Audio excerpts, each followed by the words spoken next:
चंदनपुर नाम के एक छोटे से गांव में एक गरीब सोमू नाम का लकड़हारा रहा करता था। वो रोज सुबह जंगल में लकड़ी काटने जाया करता था।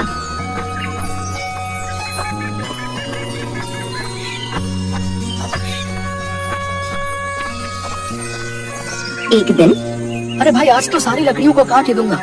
हाँ, आज इन्हें बेचकर जो भी पैसे आएंगे उर्मिला को उनसे ताजा मछली ला कर दूंगा। बेचारी कब से बोल रही है, खुश हो जाएगी। सोमू को इस आस में कि ज्यादा लकड़ी काटकर आज ज्यादा पैसे कमाऊंगा, लकड़ी काटते काटते शाम हो जाती है। तभी सोमू के पास एक सेठ भागते हुए आता है, जिसके हाथ में एक धन की पोटली थी। अरे भाई मुझे जल्दी से कहीं छुपा दो, मेरे पीछे कुछ लुटेरे डाकू पड़े हैं भाई, जल्दी करो भाई। अरे अरे सेठ जी, आप चिंता मत कीजिए, जल्दी से उस बड़े पेड़ के पीछे छिप जाइए। सेठ पेड़ के पीछे छिप जाता है।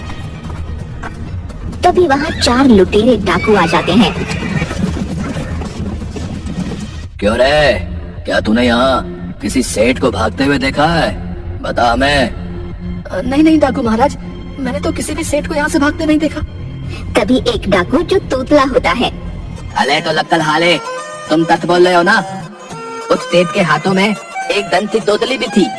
अगर तुमने हमें धूत बोला तो तुम्हारी थैल नहीं, हाँ समझे तुम? हम लुटेले दातू हैं, हाँ लुटेले दातू। डाकू भाई जरा रुक कर बोलोगे तो कुछ समझ में आ जाएगा। मुझसे सुपारी फूक दो ना। ताले मेला मदाद बनाता है ताले, है तू लोग दला, मैं अभी बताता हूँ तुमको, जल्दी थे तेज का पता बता। नहीं नहीं डाकू महाराज, मैं सच बोल रहा हूँ, मैंने यहाँ से किसी भी सेठ को भागते नहीं देखा जिनके हाथों में धन की पोटली हो। लगता है आप जिस सेठ की बात कर रहे हैं वो किसी और दिशा में चला गया होगा। उस्ताद, लगता है ये लकल हालात ठीक बोल रहा है। वो थे दलोल तो दिशा में ही गया होगा, चलो यहाँ थे। अच्छा ठीक है, चलो फिर यहाँ से। वो सेठ बचकर जाना नहीं चाहिए, हमें उसकी वो धन की पोटली चाहिए। जिसके बाद सभी लुटेरे डाकू वहाँ से चले जाते हैं। तभी सेठ पेड़ के पीछे से निकल कर आता है। तुम्हारा बहुत बहुत धन्यवाद भाई, आज तो तुमने मुझे बाल बाल बचा लिया। लेकिन सेठ जी आप उन डाकुओं से ऐसे भाग क्यों रहे थे, और वो डाकू आपके ही पीछे क्यों पड़े हैं? अरे भाई मैं दूसरे गांव का एक सुनार हूँ। आज मेरी दुकान में कुछ लुटेरे डाकुओं ने मेरा धन लूटने के लिए हमला कर दिया। बड़ी मुश्किल से मैं अपनी जान बचाकर भागा और जितना भी धन मेरे पास था सब इस पोटली में बांध लिया और भागते भागते इस जंगल में आ गया। और लुटेरे डाकू भी मेरा पीछा करते करते यहाँ आ गए। वो मुझसे मेरे धन की ये पोटली लूटना चाहते हैं। सेठ जी वो डाकू आपको ही ढूंढ रहे हैं, ज्यादा देर यहाँ रुकना सही नहीं होगा, आप मेरे साथ मेरे घर चलिए। जिसके बाद वो सेठ सोमू के साथ उसके घर जाता है।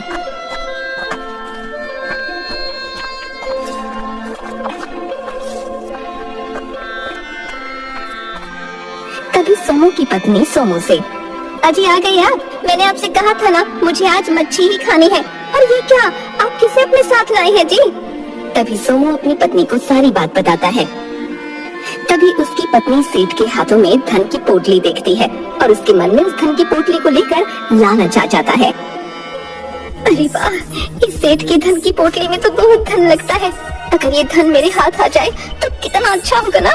हाय हाय, हमारे तो मजे ही आ जाएंगे। हाँ अरे सेठ जी आप चिंता मत कीजिए, आप यहाँ हमारे घर में रुक सकते हैं, लेकिन अगर यहाँ लुटेरे डाकू आ गए तो आपके इस धन की पोटली को वो लूट कर ले जाएंगे।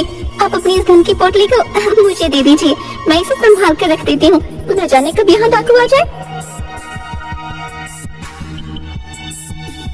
तभी सोमू अपनी पत्नी के मन के लालच को भांप लेता है। नहीं नहीं सेठ जी, आप एक काम कीजिए, मेरे घर में ही एक गड्ढा खोदकर उसमें ही अपनी ये धन की पोटली छुपा दीजिए। वो डाकू कभी नहीं जान पाएंगे आपने अपने धन की पोटली कहाँ छुपाई है। हाँ ठीक है भाई, अगर तुम कहते हो तो मैं अपनी इस धन की पोटली को तुम्हारे घर की जमीन में गड्ढा खोदकर छुपा देता हूँ।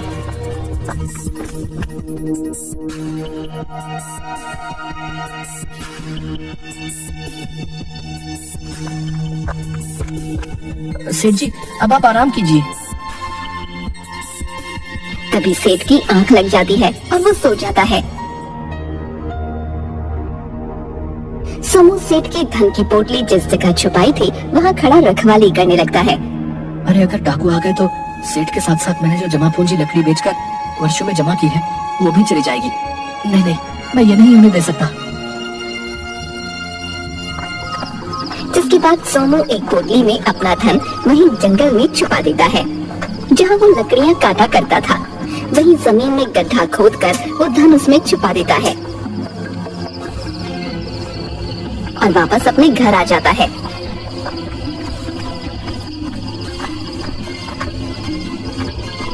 थोड़ी देर बाद सोमू के घर पर चारों लुटेरे डाकू आ जाते हैं। अरे ओ लकड़हारे, उठ, तूने हमें धोखा दिया है। वो सेठ तेरे ही घर आया था, बता वो कहाँ है? अब हम तुझे नहीं छोड़ेंगे। हाँ, लुटेरे डाकुओं का सरदार नाम है मेरा। अच्छे अच्छे की टाए टाए फिस कर देता हूँ, और तू मुझसे ही होशियारी करने चला था। सोमू डाकुओं की ये बात सुनकर चौंक जाता है। अपने आसपास देखता है, उसे कहीं भी सेठ नजर नहीं आता। अरे वो सेठ जी कहाँ चले गए हैं? हे भगवान, लगता है वो सेठ जी भाग गए। अब ये लुटेरे डाकू मुझे नहीं छोड़ेंगे। अरे कलदाल, लगता है ये ऐसे नहीं बताएगा। वो तेज कहाँ है? गाँव के लोगों ने तेज को इसके थात ही देखा था। चलो तलकाल, इसे उठाकर अपने थात लिए चलो। नहीं नहीं डाकू महाराज, मुझे माफ कर दो। मुझे नहीं पता वो सेठ का है। वो सेठ के धन की पोटली का है। मुझे नहीं पता सरकार। वो सेठ थोड़ी देर पहले तो यही था, लेकिन अब मुझे नहीं पता वो कहाँ गया। डाकू महाराज, माफ कर दीजिए मुझे। तभी सोमू की पत्नी वहाँ आती है और डाकुओं के उस्ताद से कहती है, नहीं नहीं, छोड़ दीजिए इन्हें। मेरे पति ने कुछ नहीं किया। मैं आपको बताती हूँ, आपको सेठ की धन की पोटली ही चाहिए ना? धन की पोटली यहाँ मेरे घर में जमीन के नीचे गड़ी दफन है। आप उस पोटली को ले जाइए, लेकिन मेरे पति को छोड़ दीजिए। अच्छा, तो तेज ने धन की पोटली यहाँ छुपाई है? उस्ताद मैं बोलता हूँ, जल्दी से जमीन खोदकर निकाल लीजिए धन की पोटली। हाँ, तुम लोग क्या देख रहे हो? जल्दी से जमीन खोदना चालू करो बे। तभी वो डाकू सोमू के घर में जमीन खोदने लगते हैं, लेकिन काफी देर तक उन्हें कोई भी धन की पोटली नहीं मिलती। अरे यहाँ तो कुछ भी नहीं है। आखिर कहाँ गई सेठ की धन की पोटली? तुम दोनों मेरे साथ मजाक कर रहे हो? तुम दोनों उस सेठ का धन अकेले ही हड़पना चाहते हो? हम लुटेरे डाकू हैं, हमारे साथ होशियारी करते हो? अरे कलकाल, ये दोनों पति पत्नी हमारे साथ मदार के मूड में नजर आते हैं। इन्हें नहीं पता हम तो मामूली दातू नहीं है, हम लुटेरे दातू हैं। देखो तुम दोनों, सीधे सीधे बता दो कहाँ से क्या लगा है सेठ का धन, वरना तुम दोनों अपनी दान से हाथ धो बैठोते। हाँ। तभी वहाँ पर सेठ आ जाता है। सेठ को देखकर सोमू और उसकी पत्नी हैरान हो जाती हैं।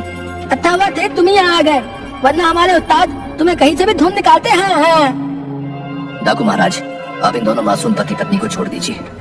इन्हें नहीं मालूम कि मैंने अपना धन कहाँ छुपाया है। जब समूह की आंख लग गई थी तो मैं खुद ही उठकर अपने धन की रखवाली करने लगा, और मैंने तुम्हें आधा देख लिया था, इसलिए मैं अपने धन की पोटली उठाकर वहाँ से भाग गया। तुम चलो मेरे साथ डाकू महाराज, मैं आपको अपने धन की पोटली देता हूँ, लेकिन सोमू को छोड़ दो। जिसके बाद सेठ और सोमू उन चारों डाकुओं के साथ उसी जंगल में जाते हैं जहाँ सोमू लकड़ी काटा करता था।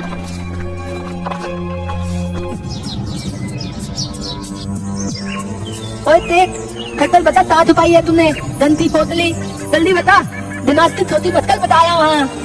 डाकू महाराज, मैंने अपने धन की पोटली यहाँ जंगल में जमीन के नीचे छुपा दी थी, तो मेरी धन की पोटली निकाल कर ले जाओ।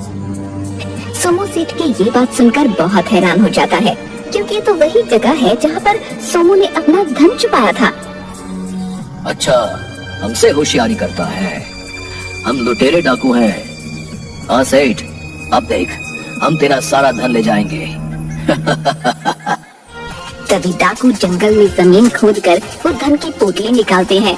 तभी सोमू ये देखकर हैरान हो जाता है, क्योंकि वो तो सोमू की ही धन की पोटली थी।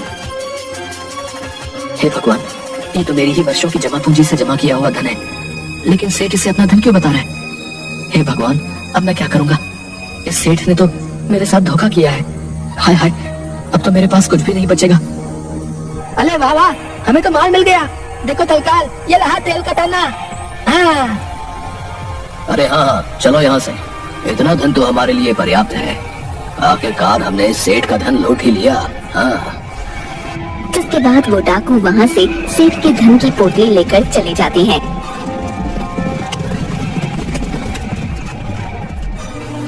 सेठ जी, आपने ऐसा क्यों किया? आपने अपना धन न देकर उन लुटेरे डाकुओं को मेरी बहुत मेहनत से जमा की हुई पूंजी को ले जाने दिया और अपना काफी सारा धन न जाने कहाँ छुपा दिया। ये आपने अच्छा नहीं किया सेठ जी। अब मैं क्या करूंगा? अरे अरे सोमू, तुम दुखी मत हो। मैंने तुम्हारे साथ कोई अन्याय नहीं किया है। जब तुम यहाँ इस जंगल में अपना धन छुपाने आए थे, उसी वक्त मेरी आंख खुल गई थी और मैं भी तुम्हारा पीछा करता करता यहाँ आ गया था। मैंने सब देख लिया था, लेकिन जैसे ही मैं वापस तुम्हारे घर जा रहा था तो मैंने देखा कि वही लुटेरे डाकू गांव के कुछ लोगों से तुम्हारे घर का पता पूछ रहे थे। मैं जान गया था कि अब ये मुझे ढूंढते ढूंढते तुम्हारे घर ही आएंगे, इसलिए डाकुओं के तुम्हारे घर पहुंचने से पहले ही अपना छुपाया हुआ धन तुम्हारे घर से निकाल कर ले गया था। लेकिन मुझे मालूम था बिना धन लिए लुटेरे डाकू वापस नहीं जाएंगे, इसलिए मैंने अपने धन की बजाय तुम्हारे धन का रास्ता उन्हें बता दिया, क्योंकि मेरा धन तुम्हारे धन से कई गुना अधिक था। तभी सेठ अपने कुर्ते की जेब से धन की पोटली निकालता है और पोटली में से काफी सारे सोने चांदी के जेवर सोमू को देता है। ये लो सोमू, तुम्हारा जो धन लुटेरे डाकू लेकर गए हैं ये उनसे कई गुना ज्यादा है। अब तुम अच्छे से अपनी जिंदगी बिता सकते हो। ये देखकर सोमू बहुत खुश हो जाता है। सेठ जी, मुझे माफ कर दीजिए। मैंने आपके बारे में कितना गलत सोचा। मुझे लगा आपने उन लुटेरे डाकुओं को अपना धन न देकर मेरा धन का रास्ता उन्हें बता दिया, तो आपने मेरे साथ अन्याय किया।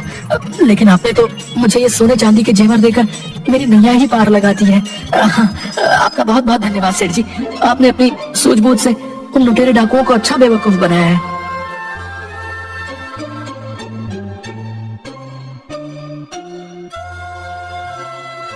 इसके बाद सोमू अपनी पत्नी उर्मिला के साथ खुशी खुशी रहने लगता है।